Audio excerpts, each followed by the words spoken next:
Our topic is Archimedes principle. What is Archimedes principle? This principle is about the relation between a thrust force and the weight of the object when it is immersed in the any fluid or liquid. So, what is the relation between the upthrust force and the weight of the object?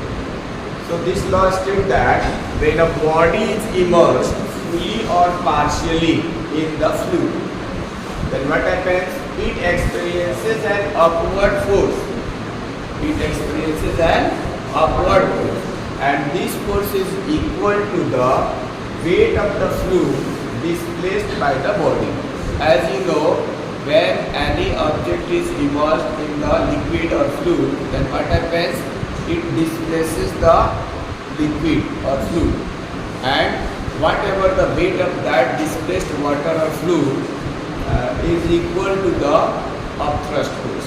So I have written here, upthrust by the fluid on the object is equal to the weight of the fluid displaced by the object. Do you understand? And next topic is density. What is density? Density is the mass per unit volume. Mass per unit volume means the mass of any object of its unit area. If its unit volume is called density of that object. It is a scalar quantity because to express density only we have to requirement of its magnitude. And what is the formula? Formula is equal to mass by volume. Density equal to mass by volume. Its unit is kg per meter cube in NK system, and in the CGS system gram per centimeter cube.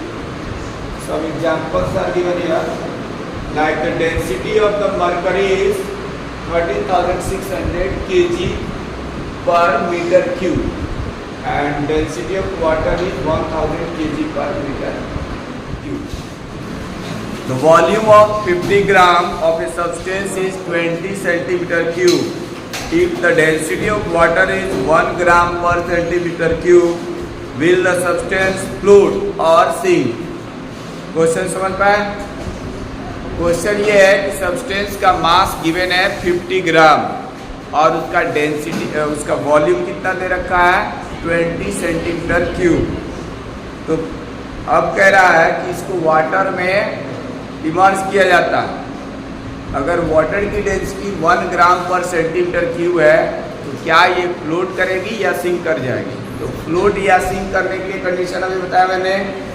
If the density of object is smaller than the density of the fluid or liquid, then it will float, and if the density of the object is greater than the density of the fluid or liquid, then it will sink. तो सबसे पहले हम क्या करेंगे? जो भी object दिया है उसका क्या निकालेंगे? डेंसिटी फाइंड आउट करेंगे. तो यार इसमें क्या क्या गिवन था? मास गिवन था ऑब्जेक्ट का.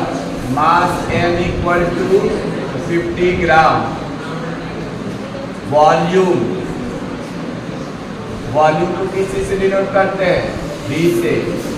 20 सेंटीमीटर क्यूब. देयरफॉर डेंसिटी कैसे निकलेगा?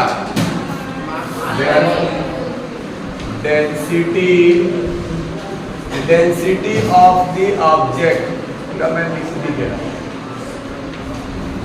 D equal to mass by volume, and mass is given 50 gram divided by 20 centimeter cube. 2 से 2 कैंसिल कर दिया. 5 में 2 से डिवाइड करें कितना आएगा? 2.5 ग्राम पर सेंटीमीटर क्यूब.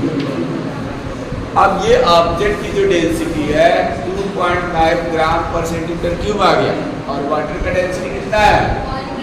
1 ग्राम पर सेंटीमीटर क्यूब. तो बताओ सिंक करेगा कि फ्लोट करेगा? सिंक करेगा. अब यहाँ लिखेंगे since density of the object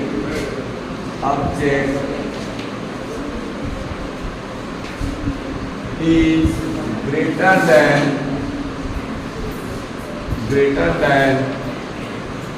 the density of water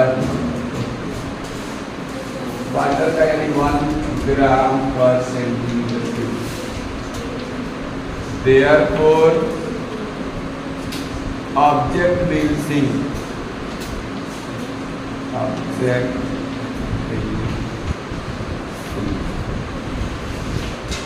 ये answer 500 gram sealed packet is 350 centimeter cube.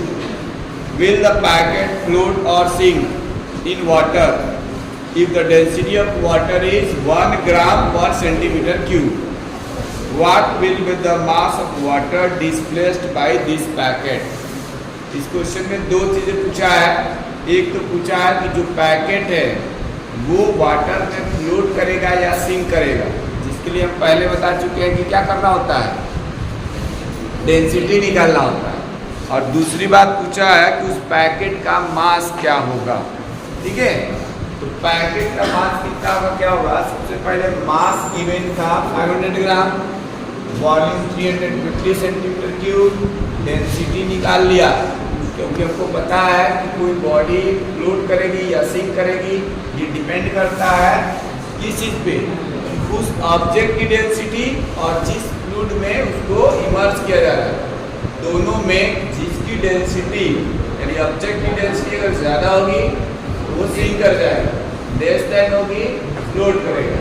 तो इसलिए इसकी डेंसिटी फाइंड आउट करेंगे. Density equal to mass by volume, या इसका डेंसिटी निकाला तो 1.42 ग्राम पर सेंटीमीटर क्यूब आएगा. अब ये जो डेंसिटी है वाटर ऑब्जेक्ट की, वाटर की डेंसिटी से क्या है, ज़्यादा है, इसलिए क्या हो जाएगा, पैकेट विल सिंक. अब बात आती है मास कैसे निकालेंगे. तो आर्किमिडीज प्रिंसिपल से अभी पढ़ा था कि कोई भी ऑब्जेक्ट अगर किसी लिक्विड में पार्शियली या फुली उसको हम लोग इमर्स करते हैं तो वो क्या होता है, अपने वॉल्यूम के इक्वल वाटर को डिस्प्लेस करता है. तो यहाँ पर हमने लिखा कि जो water displaced by the packet is equal to the thrust exerted by the water. तो ये वाटर डिस्प्लेस्ड जो है 350 सेंटीमीटर क्यूब दिया हुआ है. अब ये वॉल्यूम है और वाटर का डेंसिटी होता है 1 ग्राम पर सेंटीमीटर क्यूब, वो भी दिया है. तो अगर हमें वॉल्यूम पता है और हमको डेंसिटी पता है वाटर का, तो मास का क्या फॉर्मूला होता है, mass equal to volume into density. तो इस वॉल्यूम में डेंसिटी से मल्टीप्लाई किया तो ये निकल क्या कहता है, वॉल्यूम में डेंसिटी से मल्टीप्लाई